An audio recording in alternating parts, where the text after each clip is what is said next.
జల్లించి పెట్టుకున్న గోధుమ పిండిని తీసుకొని గోధుమ పిండితో నమక్ పేడాలు ఏ విధంగా తయారు చేయాలో చూద్దామండి. ఇందులోకి మరిగించి పెట్టుకున్న వేడి ఆయిల్ వేసుకోవాలండి. వేడి ఆయిల్ వేసుకోవచ్చు, నెయ్యి వేసుకోవచ్చు, డాల్డా వేసుకోవచ్చు, మన ఇష్టం. ఏ ఆప్షన్ అయినా మన ఇష్టం అండి. రుచికి సరిపడా సాల్ట్ వేసుకోవాలండి. మరిగించి పెట్టుకున్న ఆయిల్, సాల్ట్ రెండు కలిపి ఈ గోధుమ పిండిని మంచిగా కలుపుకోవాలండి. తర్వాత వాటర్ వేసి చపాతీ పిండిలాగా కలుపుకోవాలండి. ఈ చపాతీ పిండిని చిన్న చిన్న బాల్స్ లాగా తయారు చేసుకోవాలండి. ఈ బాల్స్ని మనం చపాతీ లాగా తయారు చేసుకోవాలి.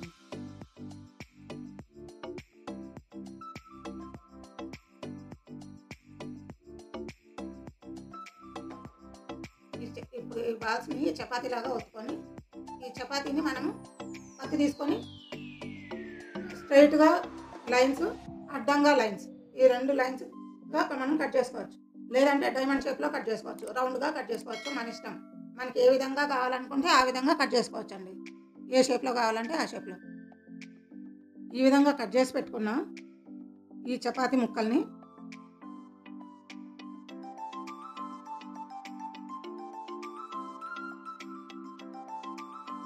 ముందుగా స్టవ్ వెలిగించుకొని గిన్నె పెట్టి గిన్నెలోకి ఆయిల్ పోసుకోవాలి. ఆయిల్ మరిగిన తర్వాత మనం కట్ చేసి పెట్టుకున్న ఈ చపాతీ పీసుల్ని అందులో వేసి వేయించుకోవాలండి. గోల్డ్ కలర్ వచ్చేదాకా వేయించుకోవాలి. అంటే ఆయిల్ వేడైందా లేదా చూస్తాం. ఒక ముక్క వేసి ఆయిల్ వేడైందండి. ఇప్పుడు అన్ని మనం కట్ చేసి పెట్టుకున్న పీసెస్ అన్నీ ఆయిల్లో వేసి వేయించుకోవాలండి. గోల్డ్ కలర్ వచ్చేదాకా వేయించుకోవాలి. ఈ గోల్డ్ కలర్ అయిన తర్వాత ఈ ఆయిల్లో నుంచి తీసి పక్కకు పెట్టుకోవాలండి.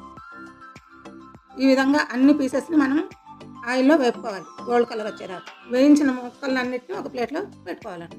ఇదిగోండి నమక్ పేడాలు రెడీ.